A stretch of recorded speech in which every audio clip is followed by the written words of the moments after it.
আসসালামু আলাইকুম। আমি মোহাম্মদ আশরাফুদ্দিন আসিফ। আমি রিসেন্টলি আয়ারল্যান্ডের ভিসা পেয়েছি MSc in information systems with computing এই সাবজেক্টে। আমি গ্রাজুয়েশন করেছি ইস্ট ওয়েস্ট ইউনিভার্সিটি থেকে ইনফরমেশন এন্ড কমিউনিকেশন ইঞ্জিনিয়ারিং এই সাবজেক্টে। আমার গ্রাজুয়েশনের পরে আমার ইচ্ছে ছিল হায়ার স্টাডিজ এর জন্য বাইরে কোথাও পড়তে যাওয়ার।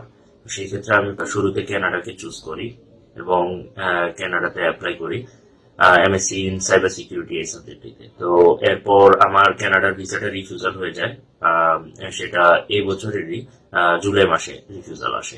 তো এরপর আমি সম্পূর্ণরূপে আসলে ফ্রাস্ট্রেশনে চলে যাই। আমি খুঁজতে থাকি আর কোন কান্ট্রিতে আমার অ্যাপ্লাই করা যেতে পারে যে কান্ট্রিটা আমার জন্য সুইটেবল হয় এবং আমার ভিসাটা অ্যাডজাস্ট হয়ে যায়। তো সেই ক্ষেত্রে আমি ফাইন্যান্সিয়াল স্টাডি অ্যাব্রোড ওনাদের পোস্টটা পাই, যেটাতে ওনারা সম্পূর্ণরূপে আয়ারল্যান্ডের ব্যাপারে কথা বলে, যে আয়ারল্যান্ডের এডুকেশন কোয়ালিটি, আয়ারল্যান্ডের পড়াশোনা শেষে কি কি অপরচুনিটিস থাকছে, ইয়ারের ফেসিলিটি, সব কিছু আমাকে অ্যাট্রাক্ট করে আয়ারল্যান্ডের ব্যাপারে। ইনিশিয়ালি আমি আয়ারল্যান্ডের ব্যাপারে কোনো কিছুই জানতাম না। তো আমি ওনাদেরকে টেক্সট করি পার্সোনালি, আয়ারল্যান্ডের পড়াশোনার কোয়ালিটি, আয়ারল্যান্ডের কি কি ইউনিভার্সিটিস থাকতে পারে এবং কোন কোন সাবজেক্ট অ্যাভেলেবল, পিয়ারের ফেসিলিটিস কেমন, সবকিছু সম্পর্কে আমি বিস্তারিত জানতে পারি তাদের সাথে কথা বলার পর। এই ক্ষেত্রে আমি ভয় ছিলাম আমার কানাডা রিফিউজালটা নিয়ে, কিন্তু তারা আমাকে আশ্বস্ত করে যে এটা কোনো প্রবলেম হবে না এবং এটা নিয়ে তারা কাজ করবে। তো তারপর আমি আমার সবকিছু ফাইল গুলা হচ্ছে ওনাদেরকে অনলাইনে সেন্ড করি।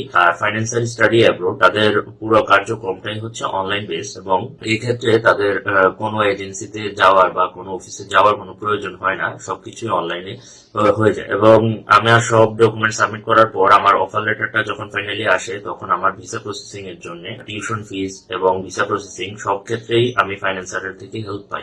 এবং আমার যে ডকুমেন্টস গুলো গুছিয়ে দেওয়া, সবগুলো ডকুমেন্টস ভেরিফাই করা, চেক করা, সবকিছুতে শুরু থেকে শেষ পর্যন্ত financial study abroad point by point সম্পূর্ণ নো কনসালটেন্সি ফিতে আমাকে সার্ভিসটি প্রদান করেছে। দ্যাট মিনস অন্যান্য এজেন্সি থেকে ফাইন্যান্সিয়াল স্টাডি অ্যাব্রোড এর এই একটা দিক অনেক বেশি আমার কাছে ভালো লেগেছে, তারা কোনো প্রকার ফিস ছাড়াই এই সম্পূর্ণ জার্নিটাতে আমার সাথে থেকেছে। এবং আমি ওভারঅল সবাইকে সাজেস্ট করব, আপনারা যদি কেউ আয়ারল্যান্ডের ব্যাপারে বা অন্যান্য কান্ট্রির ব্যাপারে ইন্টারেস্টেড হয়ে থাকেন, তাহলে অবশ্যই ফাইন্যান্সিয়াল স্টাডি অ্যাব্রোডের সাথে একবার হলেও যোগাযোগ করে দেখতে পারেন যে আসলে তারা কেমন, আপনার কাছে কেমন মনে হয়। আমার কাছে ওভারঅল ফাইন্যান্সিয়াল স্টাডি অ্যাব্রোড অনেক ভালো মনে হয়েছে এবং আমি তাদের সাথে কাজ করে অনেক এনজয় করেছি টাইমটা।